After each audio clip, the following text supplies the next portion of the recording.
Good morning students. आज नया start करते हैं, यानी कि रूल नंबर 9 पढ़ने जा रहे हैं। तो रूल नंबर 8 तक उम्मीद है कि सारा ही समझ में आ गया होगा।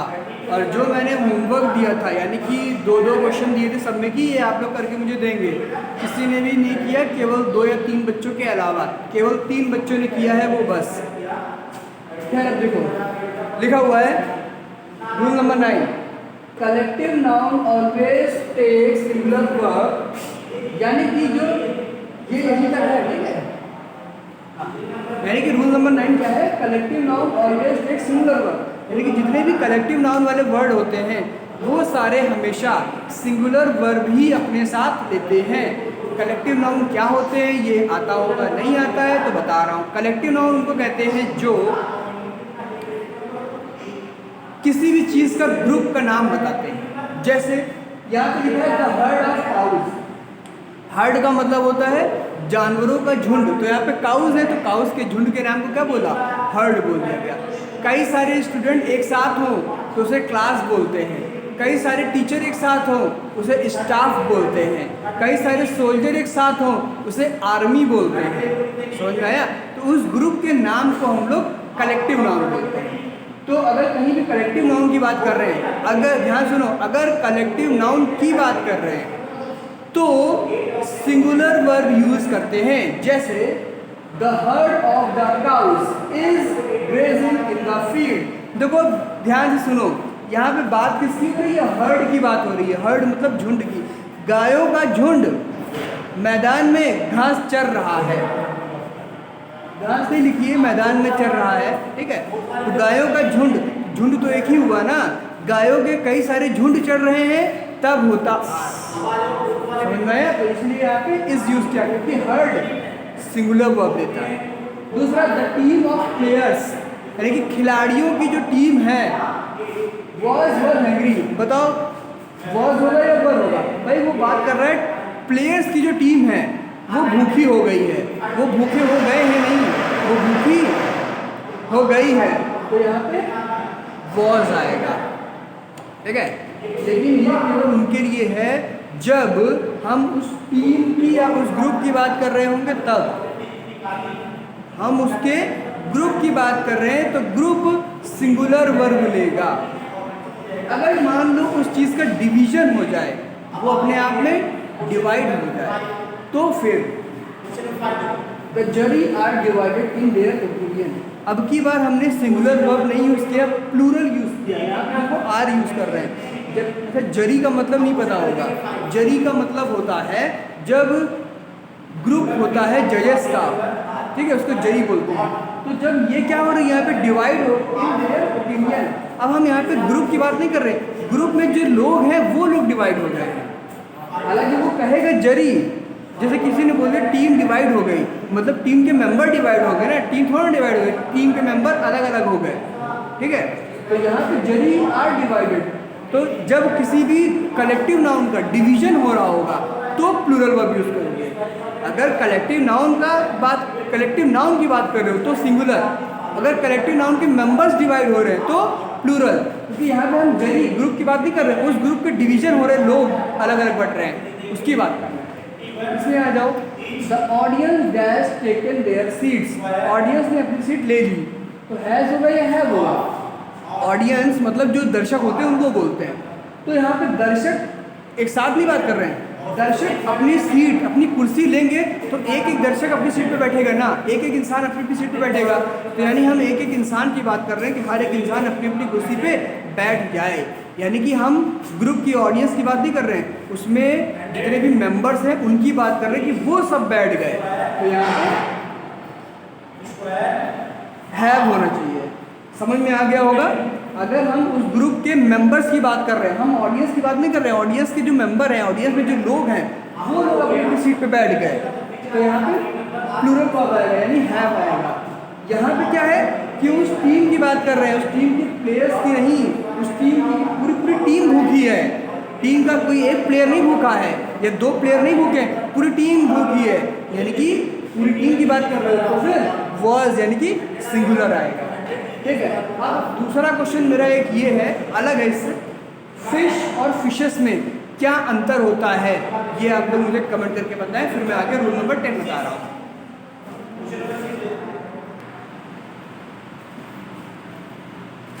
अब बच्चों रूल नंबर 10 देखते हैं कि रूल नंबर 10 में क्या करना है हमको। रूल नंबर 10 कहता है if plural number used as a singular unit singular verb will be used. यानी कि कोई भी प्लूरल वर्ब यूज हुआ है, प्लूरल वर्ड यूज हुआ है, ठीक है, प्लूरल वर्ड यूज हुआ, लेकिन अगर उसका सेंस सिंगुलर आ रहा है, अगर उसका सेंस सिंगुलर आ रहा है तो वहाँ पे उसको सिंगुलर वर्ब ही यूज करेंगे। जैसे एग्जाम्पल में देखो 100 rupees is in my pocket, तो उसकी पॉकेट में एक साथ रुपए, अगर कोई भी जेब में हाथ डालोगे तो 100 रुपये एक साथ होंगे, भले वो अलग अलग टुकड़ों में हो, लेकिन पूछा जाएगा कि तुम्हारे पास कितने रुपए हैं, तो अमाउंट कितनी निकल के आएगी 100 रुपीज़, यानी कि वो सिंगल यूनिट हो गई।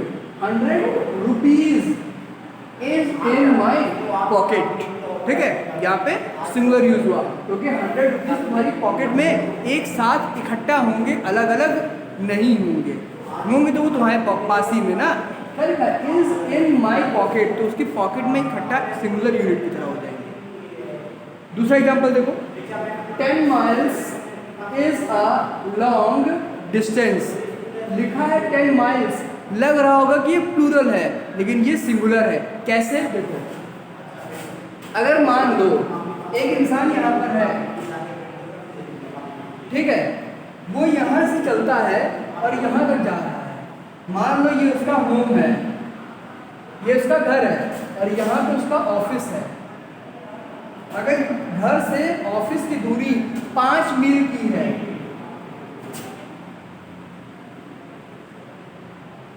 ठीक है, 5 मील की दूरी है, तो क्या ये बताओ कि जब वो घर से चलेगा ऑफिस के लिए तो क्या 1 माइल चल के रुक जाएगा, फिर आराम करेगा, फिर 1 माइल चलेगा, फिर रुकेगा, फिर 1 माइल चलेगा, फिर रुकेगा?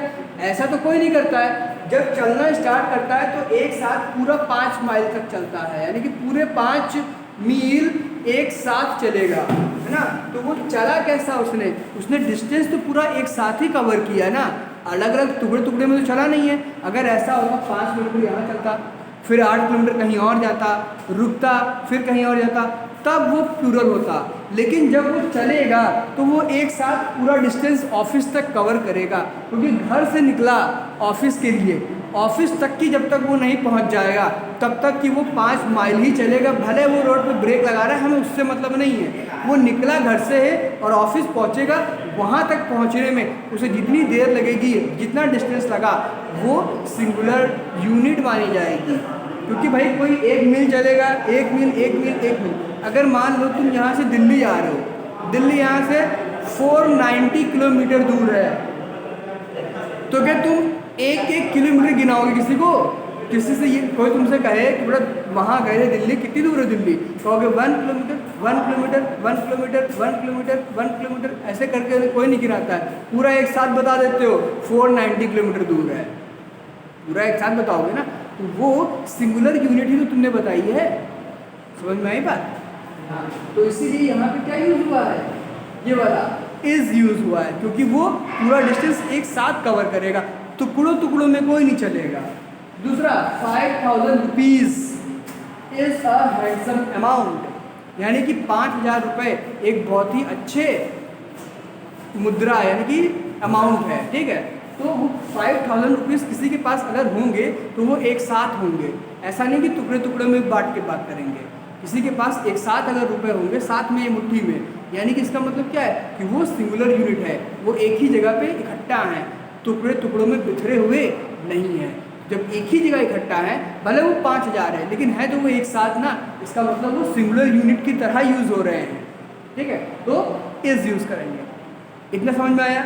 अब इसके बाद एक है एक्सेप्शन। एक्सेप्शन का मतलब होता है कि कुछ जगहों पे रूल चेंज हो जाता है, जैसे रूल नंबर 9 में मैंने बताया था चेंज हो गया था, वैसे यहाँ पे भी थोड़ा सा रूल चेंज होता है। कब चेंज होता है?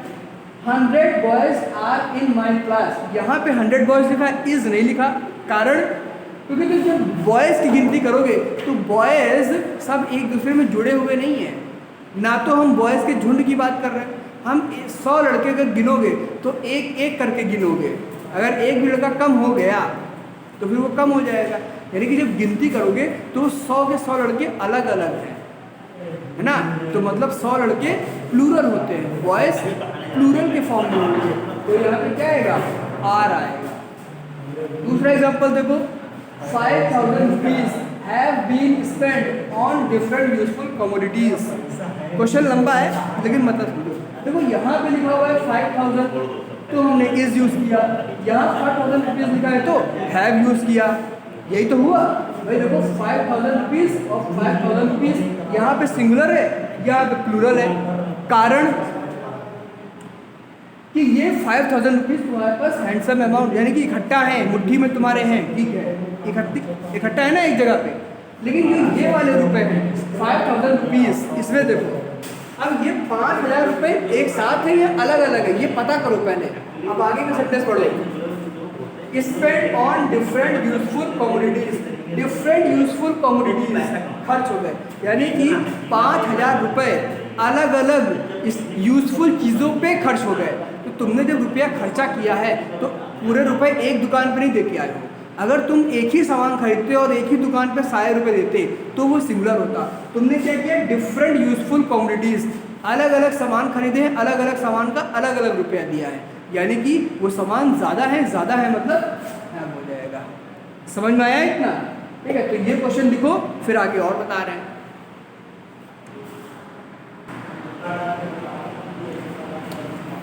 अब बच्चों रूल नंबर 11 पे आते हैं कि रूल नंबर 11 क्या है। तो रूल नंबर 11 कहता है, certain nouns exist in plural form, they can't change in singular, hence they always take plural verb. यानी कि कुछ ऐसे वर्ड्स होते हैं जिनको, या वर्ड नाउन्स लिखा ना, हाँ वर्ड, यानी कि ऐसी कुछ चीज़ें हैं, ऐसे नाउन्स हैं जिनको कभी भी सिंगुलर बनाया ही नहीं जा सकता, वो हमेशा प्लूरल फॉर्म में ही होती हैं। कुछ मतलब जैसे कि ऐसे वर्ड हैं, उनमें से सोचते हो कि तुम एस हटा दो तो ये सिंगुलर बन जाएगा, लेकिन उनके साथ ऐसा कभी भी नहीं हो सकता। उनको हमेशा प्लूरल है और प्लूरल ही रखना पड़ता है, उनको सिंगुलर बना ही नहीं सकते हो। तो जब उनको सिंगुलर बना नहीं सकते हो, हमेशा प्लूरल होते हैं, तो प्लूरल वर्ब को ही यूज़ करना पड़ेगा। अब एग्जाम्पल में समझा रहा हूँ, 2 एग्जाम्पल में समझाऊंगा, बाकी तुम्हें खुद करने होंगे या मैं बाकी ऐसे वर्ड बता दूंगा और वो तुम अपने आप करते रहोगे। इसकी एक्सरसाइज यानी कि सब्जेक्ट वर्ब एग्रीमेंट जो लेसन है, इसकी एक्सरसाइज मैं पूरी एक साथ भेजूंगा, ठीक है। आपको एक साथ पूरी एक्सरसाइज उसी दिन कर लेनी है। अगर किसी बच्चे ने टाल दिया कि आज नहीं करेंगे, बाद में मुझसे किसी ने पूछा, मैं नहीं बताऊंगा। अब देखो, अब समझते हैं। मैंने कहा कुछ वर्ड ऐसे हैं जिनको हमेशा प्लूरल ही रखते हैं, वो कभी सिंगुलर नहीं बनते, तो उनके लिए वर्ब भी प्लूरल लगती है। जैसे where is my pant, pant जानते हो, तो देखो यहाँ पे पैंट क्या है, जो पहनते हैं, ठीक है।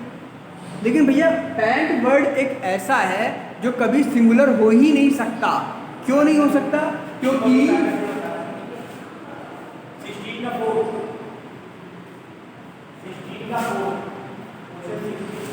क्योंकि जब पैंट होती है तो उसमें भैया 2 टांगे होती हैं, एक और 2 टांगे, है ना। जिसमें भैया 2 टांगे हैं मतलब 2, यानी कि प्लूरल हो गया। तो सिंगुलर कैसे बना सकते हो? आखिर कौन सा ऐसा इंसान है जो एक टांग पहनता है और एक ऐसे ही रखता है? ऐसा तो कोई नहीं होता। तो भैया ये सेंटेंस गलत है। लोग कहते हैं ना मेरी पैंट कहाँ है, गलत बोलते हैं, पैंट्स होता है। क्योंकि तुम अपनी एक टांग नहीं पूछते हो तो 2 टांगे पूछते हो ना कि कहाँ चली गई मेरी पैंट्स। तो पैंट्स बोला जाता है, कभी भी पैंट नहीं बोलते। तो ये गलत है। क्या होना चाहिए? Where are my pants. सुनने में बहुत अच्छा लग रहा है कि वेयर इज माई पैंट, ये सही है, लेकिन नहीं, ये गलत है। रीज़न, इसमें 2 पैर होते हैं, एक पैर कभी भी कोई नहीं पहनता, इतना बेवकूफ़ कोई नहीं है।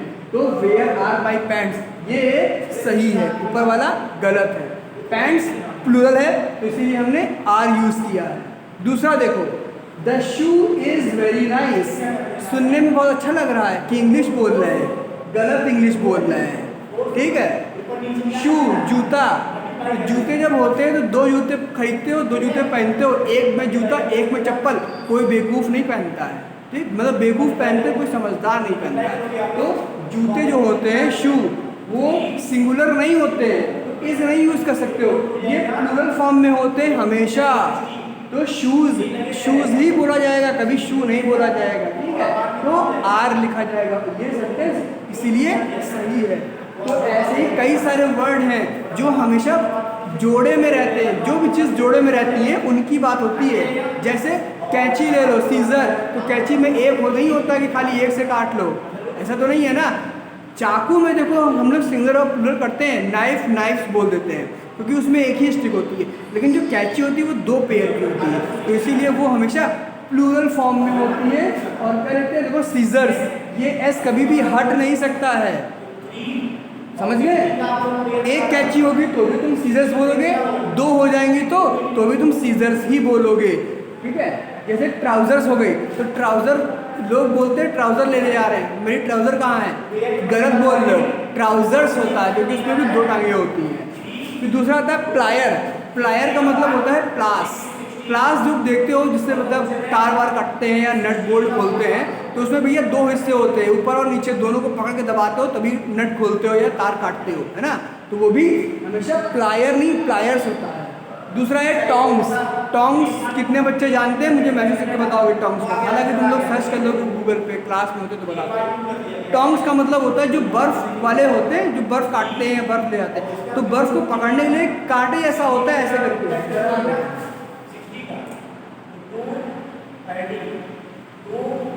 ऐसे करके एक होता है, यहाँ पे बंधा होता है, यहाँ से वो ऐसे खुलता बंद होता है, ठीक, उससे बर्फ पकड़ते हैं, उसको टोंग्स बोलते हैं। एस इसलिए लगाया क्योंकि 1 और 2 हिस्से होते हैं, ठीक है। उसी तरह से अगला है सीजर, बता चुके हैं। फिर है पैजामा। पैजामा नहीं बोलते, पैजामास बोलते हैं, एस लगाते हैं, क्यों, क्योंकि भैया उसमें भी 2 टांगे हो। फिर स्पेक्टिकल्स। स्पेक्टिकल्स का मतलब होता है चश्मा। तो चश्मे में भी देखो एक ग्लास इधर होता है, एक ग्लास इधर होता है, 2 ग्लास होते हैं ना, इसीलिए इसमें एस लगता है। गॉगल्स, जो धूप वाले चश्मे होते हैं उनको बोलते हैं गॉगल्स, बड़े बड़े ब्लैक कलर के, तो उसमें भी 2 होते हैं। कोई बेवकूफ़ एक तो पहनेगा नहीं, 2 पहनेगा तो एस लगाते हैं, गॉगल्स होता है, ठीक है। अगला वर्ड बहुत ही इंपॉर्टेंट है, कॉन्ग्रेचुलेशन बोलते हैं। कोई बधाई देनी हो कहेंगे कॉन्ग्रेचुलेशन, आप जीत गए, गलत है, कॉन्ग्रेचुलेशंस होता है, एस लगता है, ठीक है। कोई खुशी नहीं, खुशियाँ बोली जाती हैं, ठीक। बधाई एक प्लूरल फॉर्म है, कॉन्ग्रेचुलेशंस होता है। कभी भी कोई कॉन्ग्रेचुलेशन बोले तो भैया उसको सुधार देना। ग्लव्स 2 होते हैं, एक ही साथ पहनते हो, कभी भी एक तो पहनेगा नहीं, हालांकि लोग फैशन में एक पहन लेते हैं, लेकिन ग्लव्स 2 ही पहने जाते हैं। अगला होता है वर्ड इंपॉर्टेंट, सेविंग। सेविंग्स होता है, कोई भी सेविंग बोलते हैं कि देखो तुम्हारी सेविंग कितनी है, नहीं, गलत है, सेविंग्स कितनी है, ऐसा लगता है, क्योंकि कभी भी कोई 1 रुपया नहीं बचाता है। जब बचाओगे तो 1 से ज़्यादा रुपये बचाओगे, भाई 1 रुपये तो बचाओगे नहीं अपनी बचत में, 1 से ज़्यादा रुपये बचत करोगे तो क्या लगेगा, सेविंग्स एस लगेगा। तो उम्मीद है रूल नंबर 11 तक सारा समझ में आ गया होगा। इसके अलावा और भी बहुत सारा है इसमें, लेकिन मैं पूरा यहाँ ऑनलाइन नहीं पढ़ाऊँगा, जब स्कूल खुलेंगे, क्योंकि 12th वालों को मैं पूरा पढ़ा चुका हूँ, उनके लिए कोई प्रॉब्लम नहीं है। 11th वालों को अगर मैं बाकी चीज़ें ऑनलाइन बता दूंगा ना, इतने कन्फ्यूज़न आ जाएंगे कि तुम लोग परेशान हो जाओगे, जो पढ़ाया है वो सब भूल जाओगे। तो जो बाकी बच्चा है, अगर 11th में मतलब कि जनवरी तक नवंबर या दिसंबर तक स्कूल खुल जाते हैं तो मैं तुमको तब करा दूंगा। अगर ऐसा नहीं हुआ, लक बाई चांस मान लो कि किसी भी स्थिति से स्कूल इस साल ना खुल पाए, इंटर में आओगे तब अच्छे से मैं पूरा ये बता दूंगा, ठीक है। तो अभी के लिए इतना पढ़ो, बाकी मैं आगे करूँगा।